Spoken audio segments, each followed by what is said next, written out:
Today's mapping snack is on partisan fairness in Dave's redistricting app, or DRA. You probably have noticed by now the asterisks next to partisan fairness, which highlights that actually we're going to explore not only partisan fairness, but also some other partisan outcomes that are commonly brought up in the context of partisan gerrymandering. But let's not get ahead of ourselves. We have a whole agenda planned for a reason. So first, we're going to take a step back and just talk about what we mean when we say partisan fairness or partisan gerrymandering or some of these other terms that you may have heard used in conversations around fairness. After we go through some definitions, we'll take a brief tour of the legal landscape and what is required of maps. We'll also provide some sources for you to look up the rules in your state in case you are not familiar. Then we are going to dive into the measurement of partisan fairness with all the necessary caveats before finally turning to the main event, which is exploring what's available and how to access it in DRA. Then we're going to actually do a quick run through agenda items 2 through 4 again, focusing on those other partisan outcomes, particularly competitiveness and responsiveness. If you have any questions during the presentation, please feel free to put them in the chat. Otherwise, we will address them at the end. So you all hear the phrase partisan gerrymandering probably a lot. You use it a lot, and I'm sure most of you, if not all of you, already have a pretty good working definition of what that means. But I think it's still useful to define in order to distinguish from very similarly sounding concepts that we're going to be encountering throughout. So when we talk about partisan gerrymandering, we're talking about the act of drawing districts with the intent to gain a partisan advantage. The focus here is really on the process of map drawing, sort of regardless of outcomes. You know, the goal of a party is in partisan gerrymandering is to win more elections, but you could still do partisan gerrymandering and not actually win more elections. Sometimes folks call this a dummy mander, if you've ever heard that phrase. But partisan gerrymandering, when it is successful, can have a couple of different consequences. One is that the party in control of the process does, in fact, win more districts than what they should have won. This is what we mean when we talk about partisan fairness in a map. You know, do parties win the number of seats statewide that they, quote unquote, should? Oops. Of course, determining how many seats a party should win is a very tricky question. To many, including probably many of you, partisan fairness implies some level of proportionality between the vote share and the seat share. For example, if one party has the support of 55% of the statewide vote, then roughly 55% of the seats in Congress and in the state's legislature should also be held by that party. And then anything more or less than that is sort of a degree of disproportionality away from that. To other folks, and more common in a legal setting, bias is sort of the key question. So say one party wins 55% of the statewide vote, but 60% of the statewide seats. If the other party had won 55% of the vote instead, would they have also won 60% of the seats? If not, this might suggest the map is biased towards one party and lacking in partisan symmetry. In addition to one party winning more districts than they should, however we define that, partisan gerrymandering can also lead to fewer competitive districts. So these are two related but ultimately distinct concepts. You could have a map with many competitive districts that lacks in partisan fairness. And you could have a map that is extremely fair to both parties, but has no competitive districts, or both of those things or neither of those things. So it's useful to think about them as separate possible effects of partisan gerrymandering. In this training, of course, we're going to focus primarily on the first issue, which is partisan fairness, and then return to competitiveness at the end. Every state has criteria that they follow for their redistricting process. Some of those criteria are stipulated at the federal level and required of all maps. That would be specifically rules around equal population and race and ethnicity. But then states and localities adopt their own additional criteria, such as considering communities of interest or compactness and so on. There is currently no federal prohibition on partisan gerrymandering. In addition, the U.S. Supreme Court while viewing extreme political gerrymandering as, quote, incompatible with democratic principles, they have also declared it to be a non-justiciable question, at least at the federal level. So that means, in essence, a question that the federal courts will not weigh in on. So unless the Supreme Court reverses itself, which it generally doesn't like to do, or Congress passes a law prohibiting partisan gerrymandering, currently it's up to the states by way of ballot initiative, legislation, or court interpretation to determine whether partisan fairness is required in redistricting. So given that it's up to the states, you see many unique approaches to eliminating the role of partisanship. Broadly speaking, these approaches fall into one of three categories. There's explicit legislative prohibitions on unduly favoring or disfavoring parties. That language could also include candidates and incumbents. And you'll find language along these lines in states like California, Florida, and Michigan. There's also explicit legislative requirements to uphold partisan fairness, so sort of the inverse of that, such as what you would find in Missouri or Ohio. And then finally, there's state court interpretations of state constitutions. And we've seen cases in Alaska, Pennsylvania, and North Carolina in which that was the case. Although in North Carolina specifically, the court did reverse itself, which, as I said, is something courts typically don't want to do until they do, and they do sometimes. It's not uncommon for criteria to be different within a state, depending on whether you're looking at congressional or legislative maps.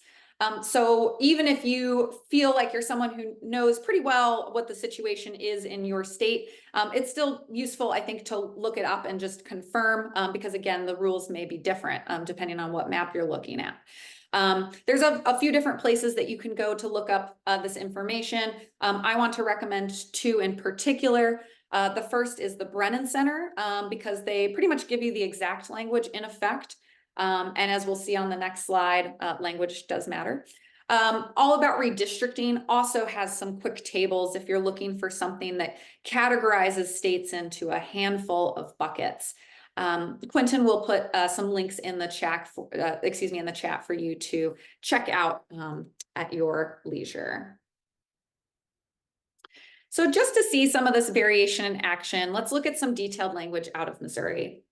So districts in Missouri shall be drawn in a manner that achieves partisan fairness. To this end, the average electoral performance of the two political parties receiving the most votes in the three preceding general elections for governor, U.S. Senate, and for president of the U.S. shall be calculated. Okay, good start, good specificity. The index shall be defined as the total votes received by each party in the three preceding general elections for governor, U.S. Senate, and president, divided by the total votes cast for both parties in these elections. Okay, this sounds good. And I could continue to read on here below, but actually what it kind of reminds me of is if anyone's a fan of the original Willy Wonka there with Gene Wilder, and they all have to sign a very lengthy contract before they go into the factory, and the font gets smaller and smaller, and turns out at the end of the movie, what's at the end of the contract is really important. Very similarly in Missouri, if you read through all of this language, you will find that essentially what they're laying out here is what's called the efficiency gap. But at the very end, they provide limits that are so large as to render this requirement a bit toothless. Missouri has sort of similar language like this around competitiveness. And perhaps a lesson here is that specificity is necessary, but not sufficient for answering the question of whether a map is truly fair or not from a partisanship perspective. To see a more commonly worded example, Florida states that no apportionment plan or district shall be drawn with the intent to favor or disfavor a political party or incumbent. So in the vast majority of places, the language is kind of like this, a bit vague, and in even more states, non-existent. And so that really leaves the measurement of what constitutes partisan fairness up for debate. So what are some of the kinds of measures that we see here then? A very simple and intuitive way to consider whether a map exhibits partisan fairness is to look at the number of seats expected to be won by one party relative to the share of the statewide vote. So hypothetically, if Republicans receive 55% of the vote, then they should receive roughly 55% of the seats. This is essentially the notion of proportionality we introduced earlier. Sounds fairly straightforward, but let's just take one sort of cherry-picked example to see why things can get a little more complicated fairly quickly.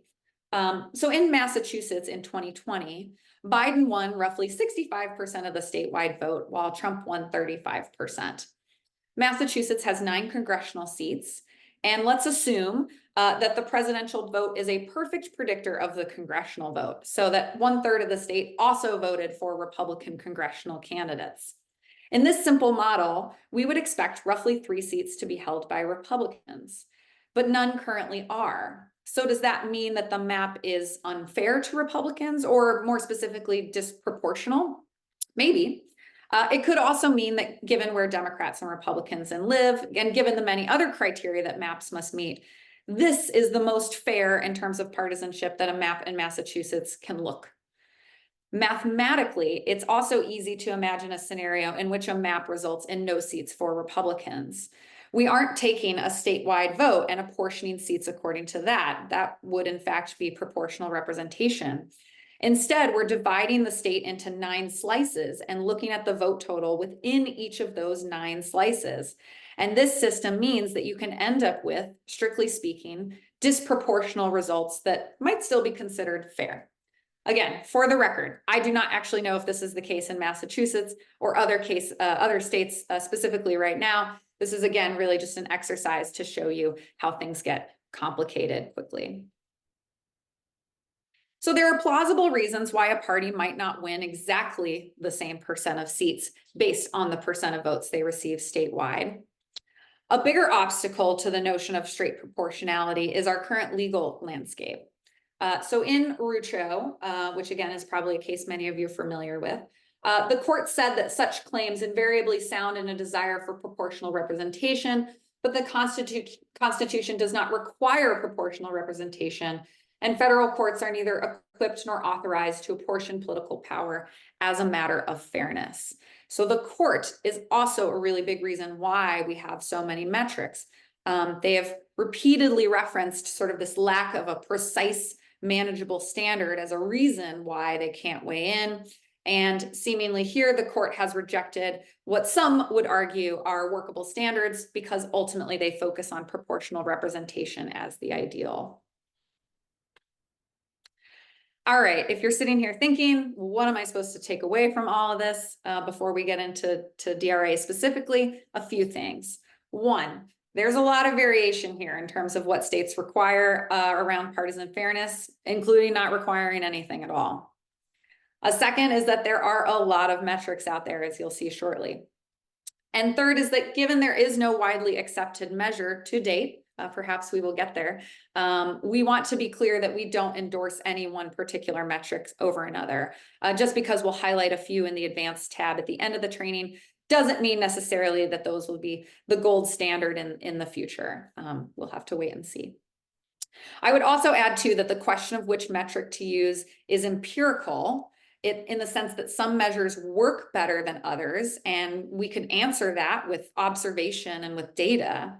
But the question of which metric to use is also political and legal, in the sense that states can pick whatever they want to do, regardless of how good or not good those metrics are. So with those caveats in mind, let's take a look at what's available in Dave's redistricting app when it comes to partisan fairness and eventually other partisan outcomes. So we'll look at this measure of proportionality first, and then a whole lot more that's in the advanced tab, and then we'll circle back to those other partisan outcomes, particularly competitiveness and responsiveness. So first, of course, you're going to want to go to davesredistricting.org and either log in or sign up. I am on the home page here where you can see the map and select any state in order to see their enacted plans. For this training, let's go with Illinois and their enacted congressional plan. After the map loads, you click on the Analyze tab in the top right-hand corner. This will bring you to a page showing a radar graph of 5 different measures. Today, we're just going to focus on 2. Proportionality and competitiveness. And before we even dive into what the actual figures are for the Illinois congressional map, let's make sure that we break these down and understand all the great information that you're being given in the Analyze tab. So the measure of proportionality actually includes a few statistics. It includes the percentage deviation, which is the number of seats expected to be won by a party in this map compared to what would be expected under proportional representation. It also includes a rating that normalizes this percentage.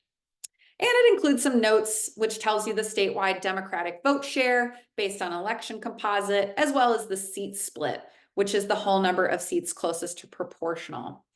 If this all feels like we're going a bit fast, no worries. We're actually going to break this down one more time with our specific examples in Illinois. So first, this percentage deviation. This is the number of seats predicted to be won in this particular map compared to what might be expected through proportional representation. So to go back to our hypothetical example from earlier, let's imagine a state where 55% of the electorate votes Republican, and they have 100 state House seats. So the remaining 45% are voting Democratic. Under a proportional representation system, we would predict Republicans to win roughly 55 of the 100 seats. In your current map, if Republicans are only predicted to win 50 seats according to this election composite, then this would be calculated as 55 minus 50 or minus 5, and then we divide it by 100 to make it a percentage. So it's a minus 5% deviation. By convention, positive values favor Republicans and negative values favor Democrats. We're already in the Analyze tab, so now we can just scroll down on the page until we see proportionality, or use the quick links in the top left to go directly there. Here you can see we've zoomed in on the proportionality measure, and here is the percentage deviation. In the case of the Illinois congressional map, it is nearly negative 20%. That means that we would expect Democrats to win nearly 20%, or about a fifth more of the available congressional seats in Illinois, compared to what would be expected if they had a proportional representation system in which seats were determined by the statewide vote. There's also a rating that normalizes this percentage deviation using a winner's bonus. First, the range of possible proportionality is capped, so 0%, which indicates no disproportionality, to 20%, which is the maximum historical value of disproportionality in enacted maps. The percentage deviation for this particular map is then rescaled to range from 0 to 100 and inverted, which probably sounds more complicated than it actually is, right? So it just means that we're making higher values, meaning more proportionality. It's a better thing, right? So 100 means no disproportionality, 0 means maximum disproportionality. The winner's bonus just refers to the observation that often the greater the statewide vote share, the more disproportionate the number of seats won will be. So it's not uncommon to see, for example, a state that is very 50-50 Republican Democrat in their seats, getting roughly 50, if they have a proportional map, roughly 50-50 split in their seats. But a state that is 60-40 in the statewide vote might more commonly be expected to elect members that are in sort of the 65 to 35 range. So things tend to get a bit exaggerated or sort of more lopsided the farther away from that 50-50 split that you see. So the negative 20% for Democrats becomes a roughly 45 on this normalized rating, which is given an okay according to this thermometer scale. And finally, you are provided with some notes, which gives you a lot of details about what goes into those calculations. So first, you get the statewide Democratic vote share based on an election composite. Secondly, you get the seat split, which is the whole number of seats closest to what is predicted under a proportional system. Third, you get the number of predicted seats for Democrats based on this map, again, based on the election composite. And because these predictions for whether a particular district will be won by the Democrats are probabilities, they are a fraction between 0 and 1.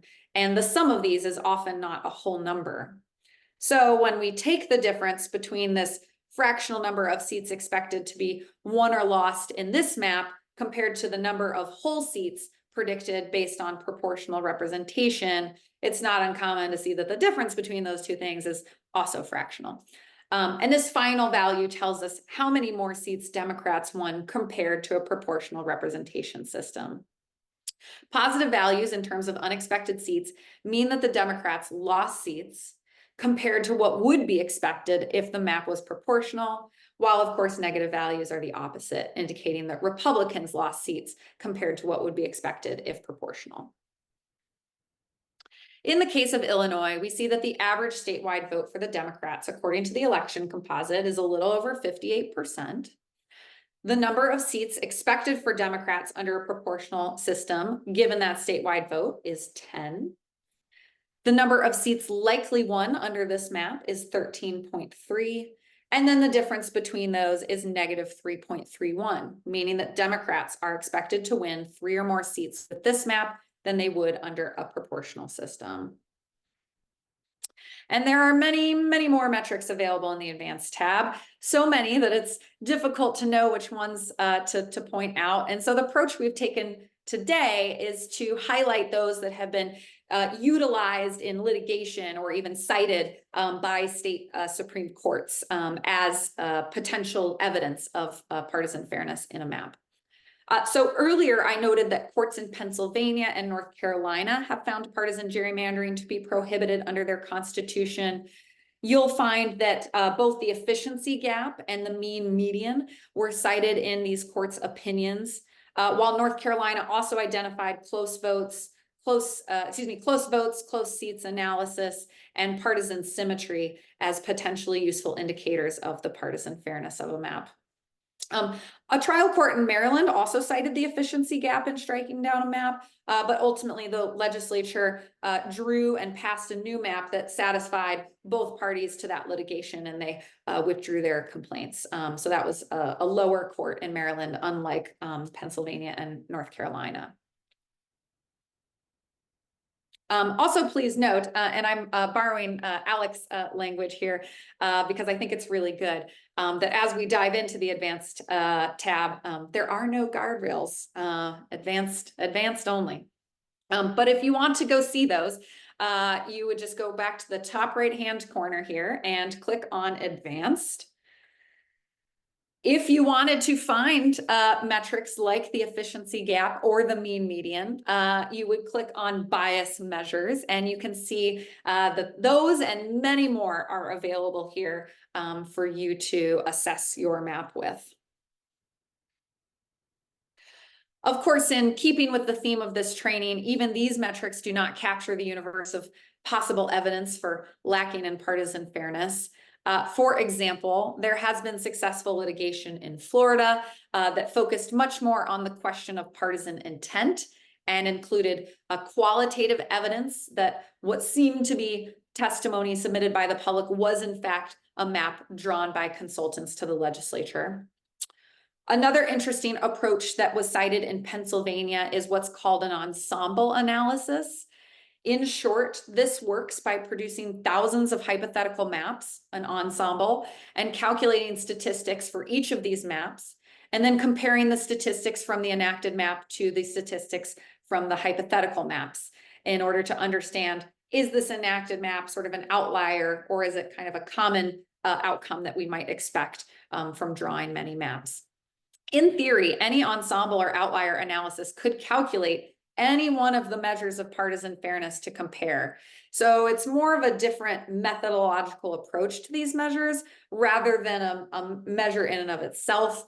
And like qualitative evidence, you're not going to find ensemble analysis in DRA. It's very, very complicated. It requires a ton of decisions about how to set up the algorithm and a ton of computing power.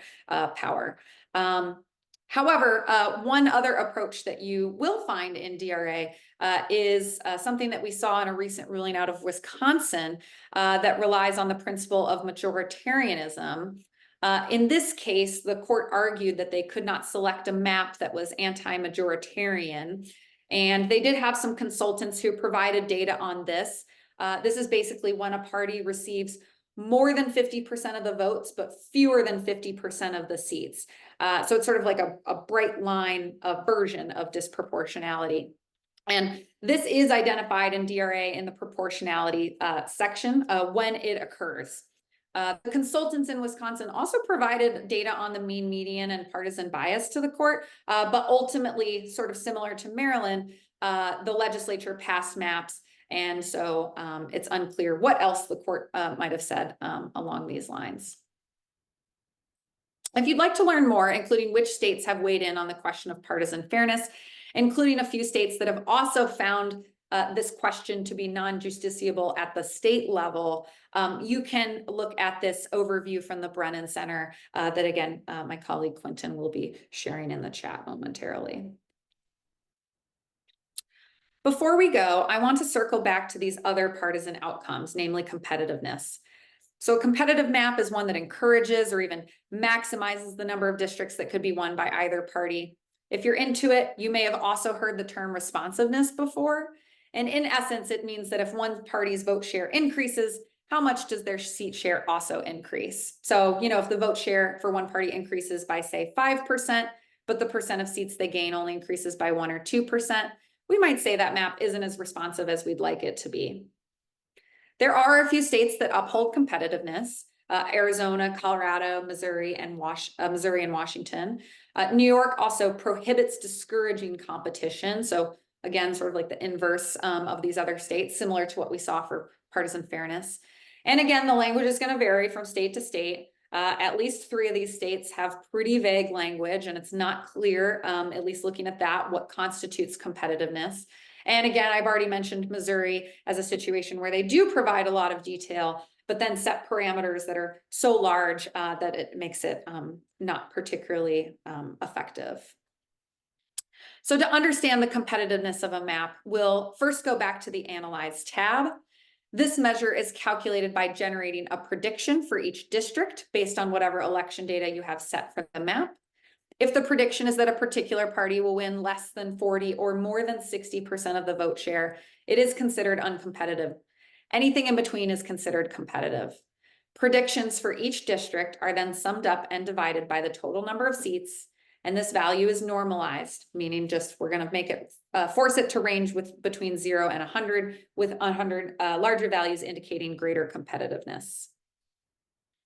So again, if we go back into DRA and click on the Analyze tab, and then over on the quick link in the top left to take you down to competitiveness. And again, I've zoomed in here just so you can see that the competitive metric in this Illinois congressional map is 14.2%. For the normalized rating, we've made 75% be the new 100%, essentially, because that's about as high as you can go. So the values between the percentage above and in the normalized rating here below are going to be fairly similar, with typically the thermometer rating being a little bit larger because it's being truncated at a 75% level of competitiveness. And lastly, if you're looking for measures of responsiveness, those are in the Advanced tab as well. You click on that link, quick link for responsiveness, and there you will see, again, a select number of measures that are commonly found around this conversation. So in some takeaways here. As yet, there is no definitive single answer out there for how best to identify partisan fairness or even closely related concepts such as competitiveness or responsiveness. There are many metrics available, each with their own advantages and potentially disadvantages, depending on the makeup of your state, the political makeup or geographic makeup of your state. And no matter what you choose to use, it's probably in DRA. You can read a lot more about the topics we've covered today in Alec Ramsey's excellent Medium articles on these topics, which again, we'll link in the chat here if you are curious to learn more. But otherwise, this concludes the demo portion of our mapping snack training. We're going to go ahead and stop the recording in just a moment.